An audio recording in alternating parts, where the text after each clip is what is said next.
بسم اللہ الرحمن الرحیم۔ السلام علیکم ناظرین، اشفاق احمد کے واقعات کے ساتھ ایک عمدہ واقعہ۔ ایک بزرگ ولی اللہ جناب داؤد طائی رحمۃ اللہ علیہ سے منسوب ایک حکایت ہے۔ ایک عورت بیوہ کیا ہوئی کہ ان پر مصیبتوں کے پہاڑ ٹوٹ پڑے، بچوں کا ساتھ اور کل جمع پونجی بس 3 درہم۔ حالات سے مقابلہ کرنے کی ٹھانی اور جا کر بازار سے ان 3 درہم کا اون خرید لائی۔ کچھ چیزیں بنا کر فروخت کی تو 5 درہم وصول ہوئے۔ 2 درہم سے کھانا پینا خریدا اور 3 درہم کا پیر سے اون لیتی آئی۔ اسی طرح کچھ دن گزر بسر کیا۔ ایک دن بازار سے کھانا پینا اور اون لے کر گھر کو لوٹی۔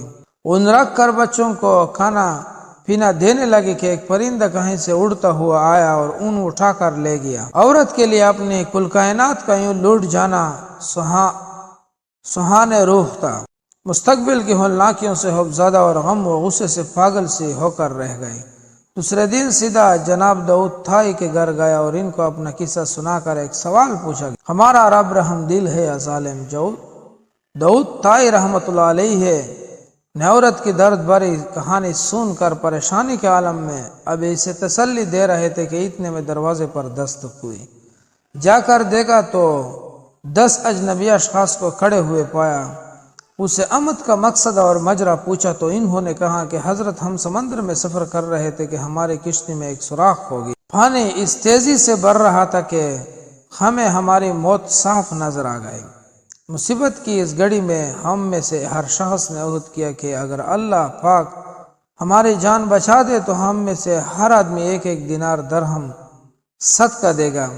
ابھی ہم یہ دعا کر ہی رہے تھے کہ ایک پرندے نے کہیں سے ہماری کشتی میں اون کا ایک گولا لا کر پھینک دیا، جسے ہم نے فوراً سوراخ میں پنسایا، کشتی کو پانی سے خالی کیا اور سیدھا یہاں نزدیک ترین ساحل پر آ پہنچے۔ ہم کیونکہ یہاں کے لیے اجنبی تھے اس لیے لوگوں سے کسی معتبر آدمی کا نام پوچھا تو انہوں نے ہمیں سیدھا آپ کے پاس بھیج دیا ہے۔ یہ لیجئے 10 درہم، ہماری طرف سے مستحقین کو ڈھونڈ کر دے دیجئے گا۔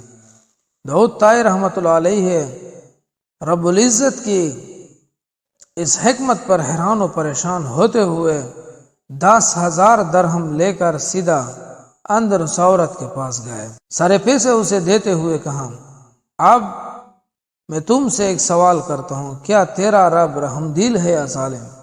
بیوہ عورت داؤد طائی رحمۃ اللہ علیہ کے چہرے کو تکتی رہ گئی۔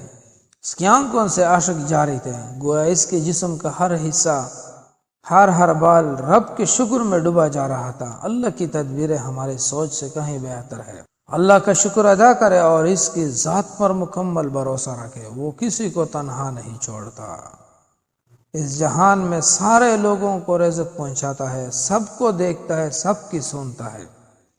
سب دوستوں سے گزارش ہے، آپ میں سوال کرنے کی استطاعت ہو، اٹھیے، آخری شب میں اٹھیے، اس سے مانگے، اللہ تعالیٰ وہ دے گا جو آپ کو کہیں خواب میں بھی نظر نہ آیا ہو۔